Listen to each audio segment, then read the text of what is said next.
So what can Tinder teach you about real estate? Today I'm going to walk you through what Tinder has taught me about real estate, and if you learn these things, it's going to put you in a category of your own. Let's go.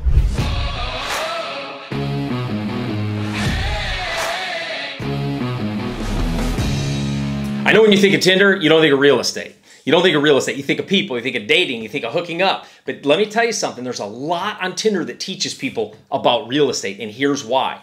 The very first thing you understand about an app like that, it's based on a swipe right, swipe left. If I like them, right. If I don't, left. The very first thing this taught me about real estate is every single person will make a first impression of you, whether you like it or not. They will make a snap decision about you, how you look, talk, think, what your website looks like. They'll make a snap decision about you before you ever have the ability to explain yourself. So imagine somebody just sees you walking down the street and they automatically make a snap judgment. That's what every investor, banker, broker, property manager, that's what they're all going to do.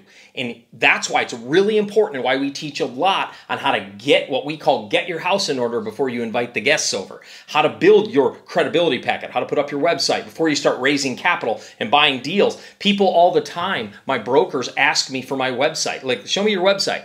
Now, a broker doesn't need to see my website. Like an investor, I can see why they'd want to see that. But a broker, they still want to see it. Bankers want to see it because they want to see you. They want to see the background of you. They want to see your credibility. They want to see that you've taken time to actually put some thought into this process. People are going to make a snap judgment of you. It's just going to happen. First impressions change everything. And it's really important. You're never going to be able to raise $1 million for real estate looking like a $100,000 investor online. You're never going to do it. And this is why I spend so much time developing content and making an impact online, is to change people's view of real estate, help them better their life. But let me ask you something else. When investors come to the channel, when they come and see that we develop content, we teach, we educate people, what do you think that does? Raises our credibility, changes our first impression. They have a ton. They can learn more about me in my YouTube channel than most people can in 3 first dates. So just by listening to the stories I tell. So the truth is, people are going to make a snap judgment of you. The question is, what is it going to be? And will they swipe right or will they swipe left?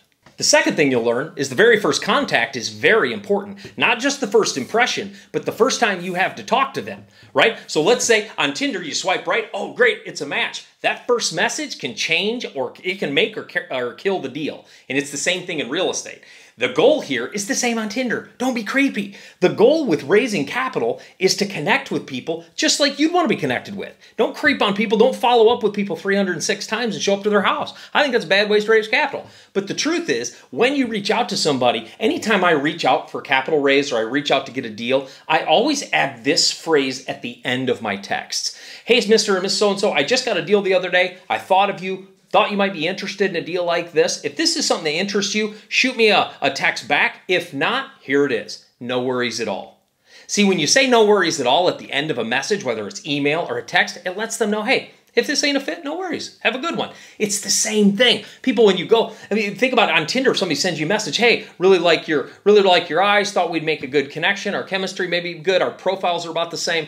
Hey, just let me know if you'd like to grab coffee sometime. If not, no worries at all. Have a great day. That's so non-creepy and non-desperate. Real estate is the same way. I can tell you, follow-up will make you millions and millions of dollars. Too much follow-up will make you annoying and like an old Amway salesman. And you've got to make sure when you approach people, you approach with the posture of, hey, if you want to do business, great. If not, I'll go find it someplace else. You have to come with that mentality, or else you'll always sound creepy and lose. And more importantly than that is you'll sound desperate. And let me tell you something, especially about investors. Investors will not invest with desperate people. They just won't do it. And that's what when you come to somebody and you sound like, hey, if you don't say yes, I'll go get somebody else. And I'm not, it's not a threat. It's just saying, hey, if this is a good fit for you, awesome, I'd love to. If not, no worries. Have a fantastic week, and I'm going to go on to the next person. That's very non-evasive, very non-threatening. And that's exactly what works on a Tinder site. And that's why I want you to see real estate. You know the biggest connection between these two places? It's about building connections and relationships. That's what you do. That's what most people think about real estate is bricks, shingles, mortars, and sidewalks. It's not. It's about relationships. Whether I'm building relationships with sellers, with banks, with property managers, or investors, I'm building relationships. It's the key piece you have to understand. The third thing I learned is people are looking for different things. People are looking for different things. When you're on Tinder, there's a certain person, if you've ever been on there, that you connect with instantly. There's a certain physique or a look or something you're looking for. It's the same with real estate, especially when you're raising capital. Investors like different things. Some investors want to just lend you money. Some investors want to lend you money but want to take equity. Some investors just want to take equity. There's all kinds of different investors out there that are looking for different things. And here's what I've realized. When I try to be all things to all people, I'm nobody to nobody. I'm nobody to no one. And here's the thing. Just like in Tinder, you can't be all things to all people. You got to be you. And for me, people come to me and say, Mike, I don't really like the long-term investments. I'm just looking for quick, short hits of cash.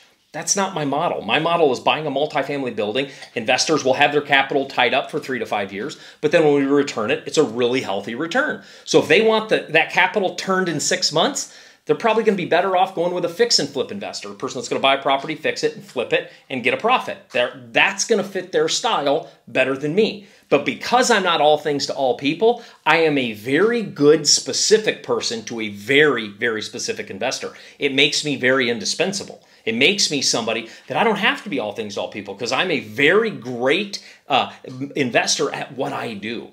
And again, don't try to be all things to all people. Do what you do very well. In capital raising, we call this picking a lane. Don't be all things to all people. Pick a lane and do that really well. And most of the time, in all business, by the way, when you want to grow a business or a real estate business, you go from specific to general, not general to specific. See, specific to general means if I'm a multifamily investor and I just do that, that's all I do. People come and bring me capital, bring me capital, bring me capital, and I do that over and over again. I prove that model. A lot of those investors, if I say, hey, I'm going to do a couple fix and flips, we're going to buy some properties and fix, they're like, hey, yeah, you've built relationships. Sure, we'll invest in that deal. We trust you. You can go to more of a generalized worker or a generalized investor, but you can't start there. You can't be like, what do you want? Because I can do that. That's not how you grow. That's not how you grow. And it's the same thing. If you think about any sort of dating app, the goal is to connect with people that connect with you. It's the same in real estate because real estate is a relationship business. Do you hear me? Real estate is a relationship business. Relationships with sellers, brokers, property managers, investors, banks, anybody. Real estate's a relationship business. So when you come here, you have to come as a problem solver. The problem you solve for an investor is you do all the work. They can invest in your deal and not do any of the work. The problem you solve for a lender is they're looking for properties, good properties to lend on, and you're providing one of those. The problem you solve for a broker is they're looking for buyers for their properties. You solve that. The problem you solve for a property manager is they're looking to expand the amount of properties you own, and you provide that. If you're doing off-market deals direct to seller, you're connecting with the sellers before it ever even gets to a real estate agent or a broker. You want to go in and find out what's their problem they want solved. Maybe they're tired of self-managing, and you can take that property over. Again, there's a million different ways that you can go about problem solving in real estate. But you have to think of yourself as a problem solver before you ever think of yourself as an investor. And we also have what's called our Private Money CEO Academy. I also have a link below. You can go ahead and click that link and check out our academy where investors all over the world are raising capital for their deals so they can get this done faster. So when you do meet an investor, they swipe right, not left. I'll see you in the next one.